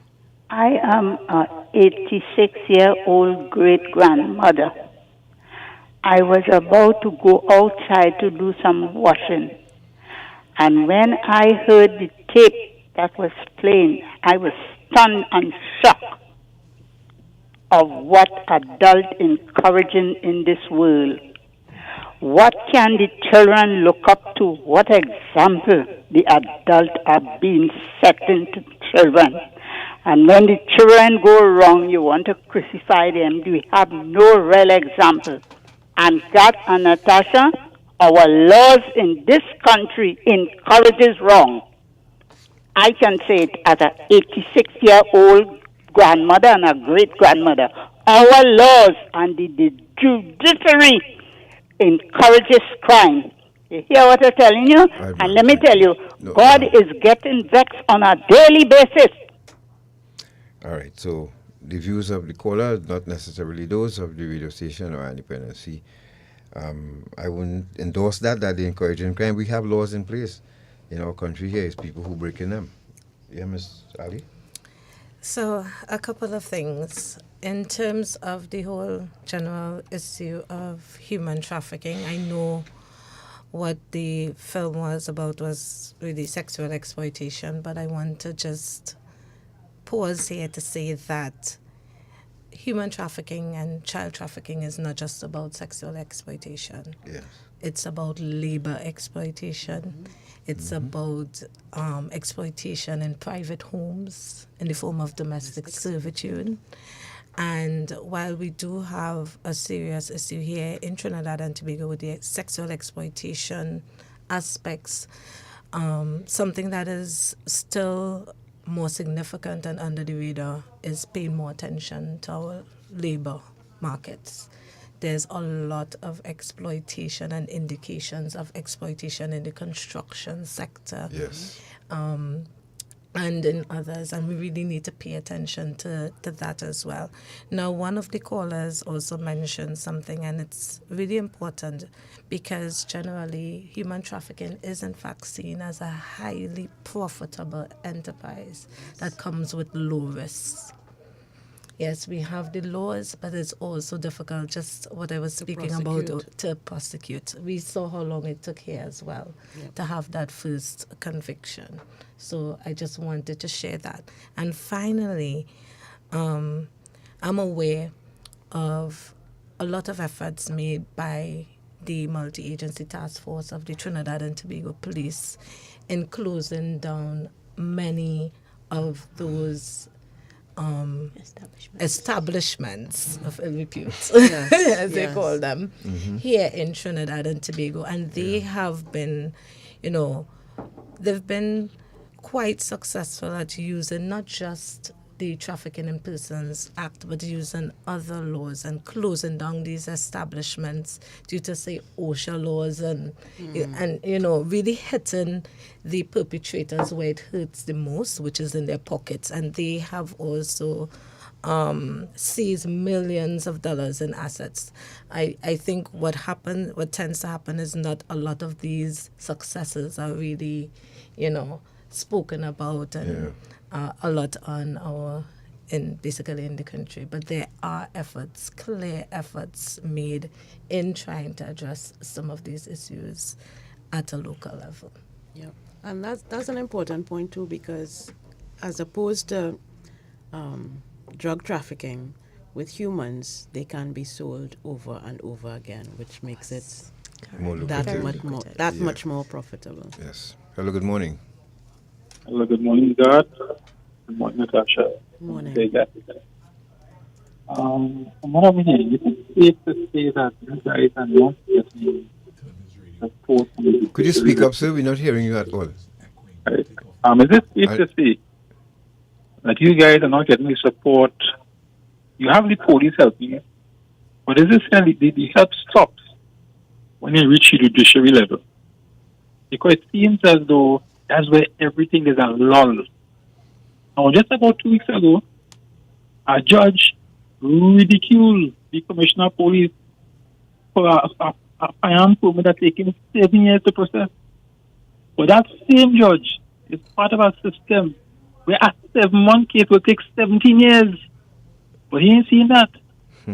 So is it that you have all the apparatus in place, but the judicial aspect of dealing with this scourge, you have no support?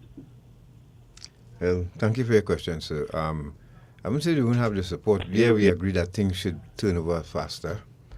you know,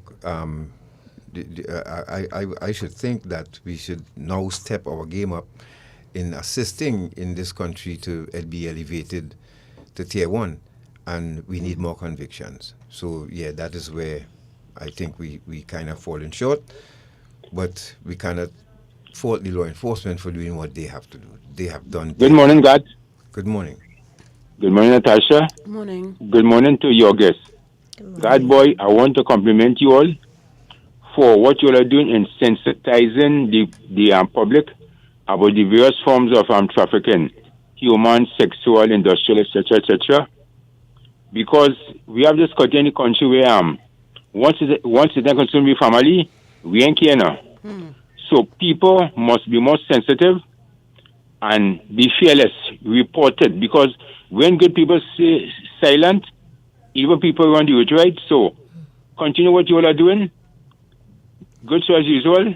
And we need to have more competent and efficient prosecutors in the magistrate court and in the high courts, so that when they are bombarded by these senior counsels, they won't tie them up and people get off for these dastardly acts. Good show once more. Safe trip home. Thank you very much, sir.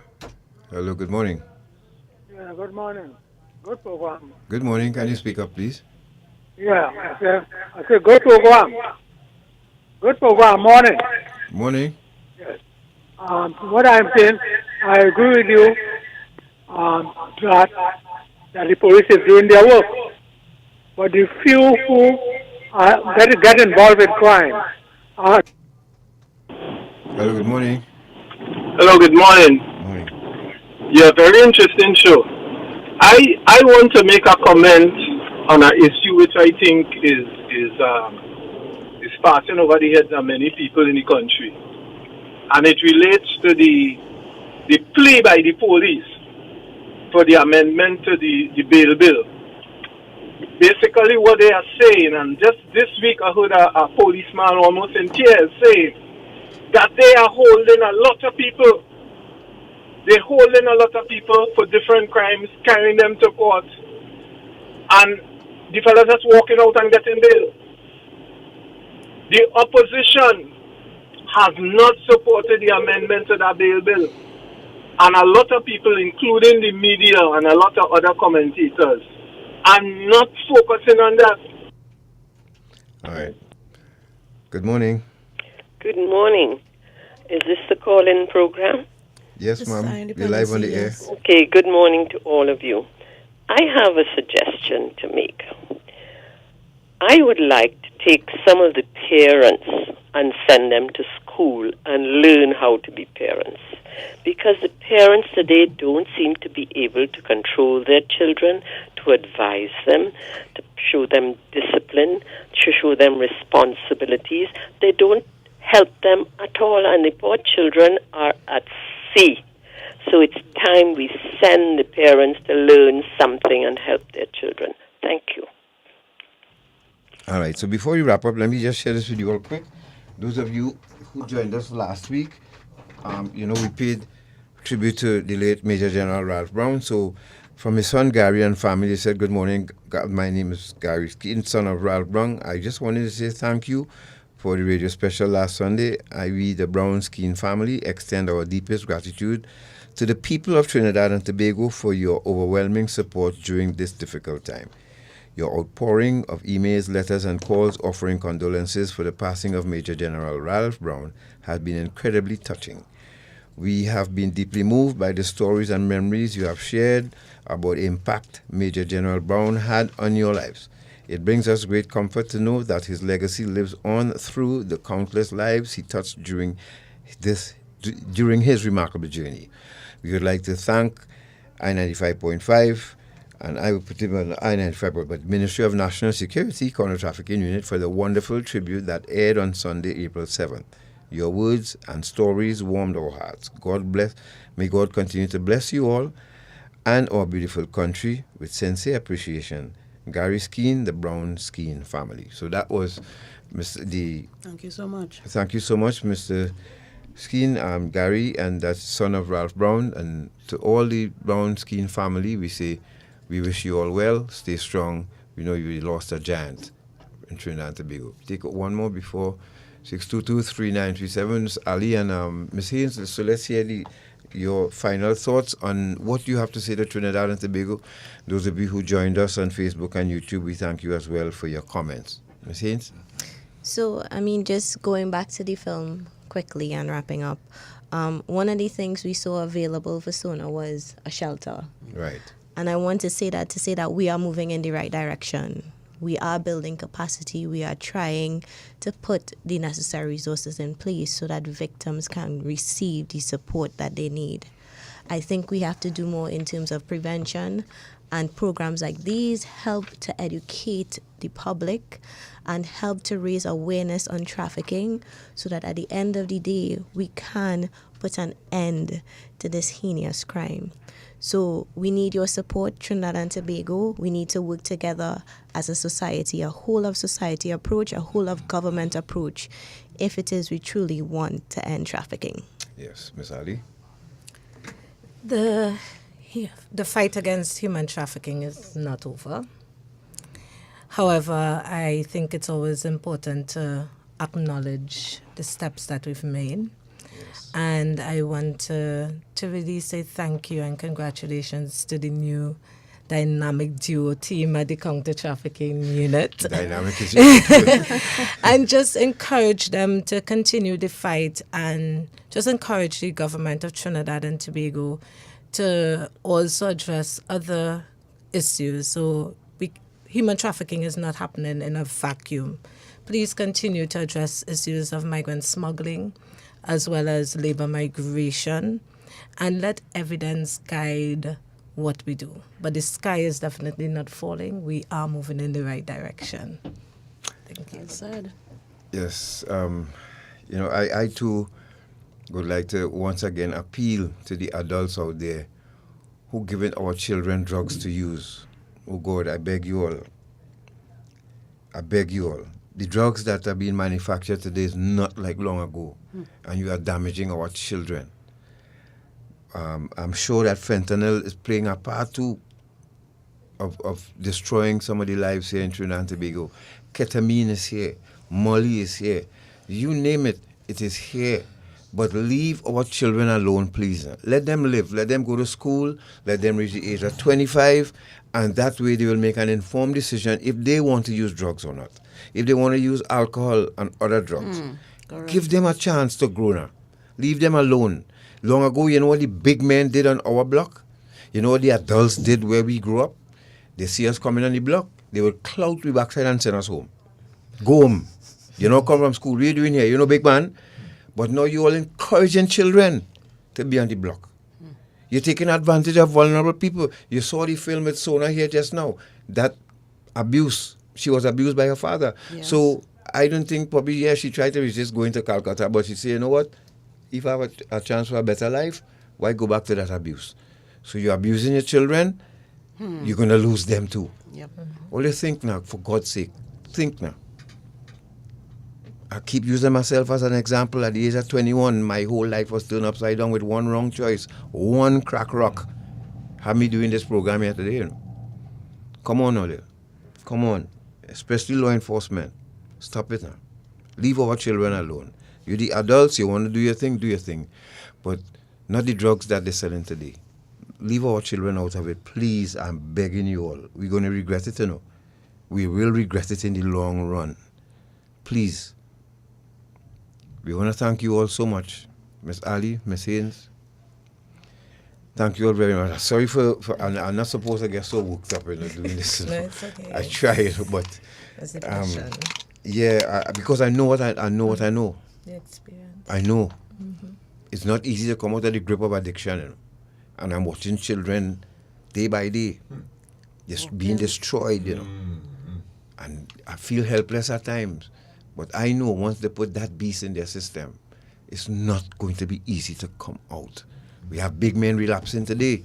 After 10 years, after 5 years, well, you all see for yourselves, children sketch Aberdeen back on the street again.